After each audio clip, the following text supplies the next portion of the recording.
Hi guys, how are you? Welcome to Speak Up with Charlotte. It's been a while. I've missed you guys so much.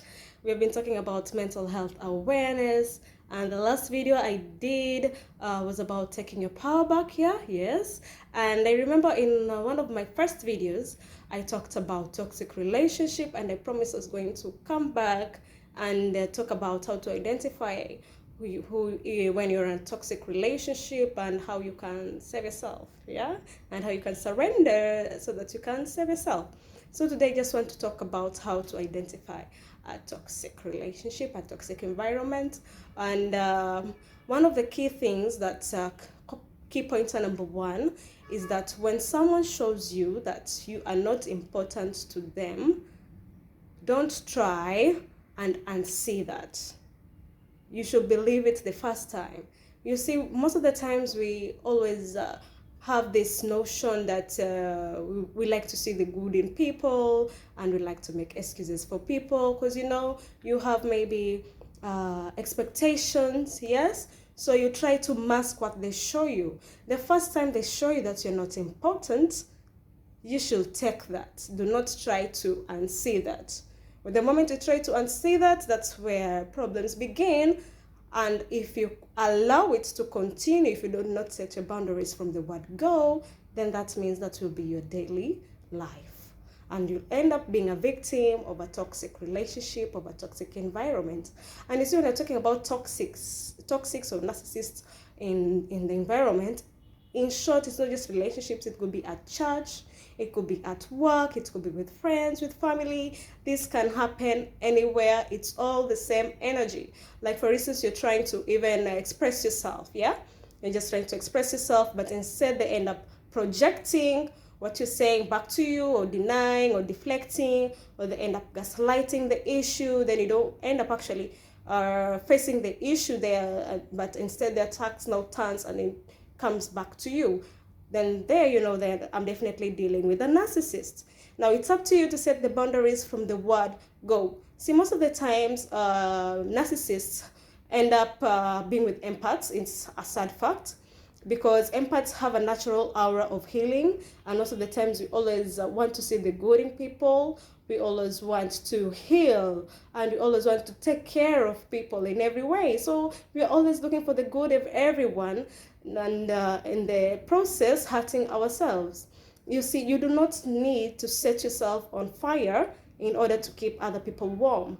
The moment you realize you're in a toxic environment, you need to leave, because you'll end up being a victim. And the moment you end up being a victim, honey, are you really ready to live your life like that? Are you really ready to be drained? Are you really ready to just to walk in an instance of negative energy? Your aura is just drained. You're not yourself. Your power is drained. You don't have your power, honey. If you're in a toxic environment and you have addressed it and nothing is changing, because by the time someone is changing, they've actually looked into themselves and they have come to a self-awareness that indeed I'm doing wrong here and I need to change. But you see, narcissists rarely do that. They rarely think of changing. So if you are in an environment and whereby you see there's no change, there probably won't be a change. Yeah, so if you're willing to be in that environment, well,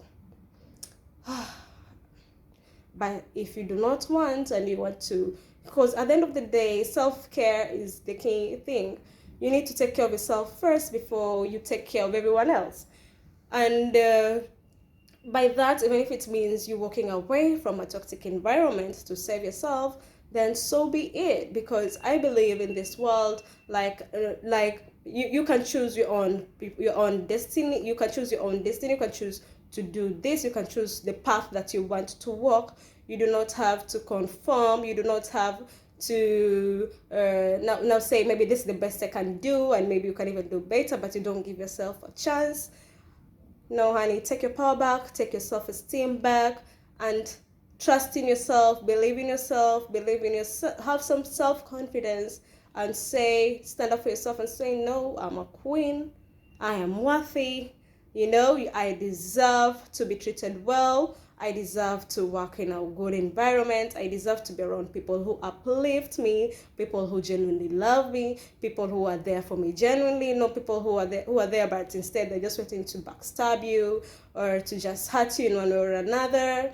You see, it's unfortunate, yes. Even the day that we are born, there is a war between light and dark. So we cannot say that it's a balance. There is light, there is dark. But at the same time, it's your choice. What you choose to keep up with, what you choose to embrace, it's up to you. But now I'm telling you today, if you're looking at this point and you're hearing me talk and you're thinking to yourself, oh my, I'm in a toxic relationship, well then, I need you to take that step and I need you to take your power back. Do not be afraid. You deserve all the best in this world, and I need you to believe it. I need you to believe it, and I need you to have your self-esteem up high there. And always my mantra is vibrate higher. Vibrate higher, sweethearts. Let's vibrate higher. As always, vibrate higher no matter what you're facing. If you're in a toxic workplace, vibrate higher. And I believe if something is meant for you, you can't go wrong when it comes to it. So believe in God, pray, do all your daily affirmations, believe in yourself, take your power back. Do not allow yourself to be stepped on, to be misused. Honey, you're a queen. Take your power back, honey. I love you guys. Vibrate higher and see you soon. I promise not to go silent. I love you guys. Toodles.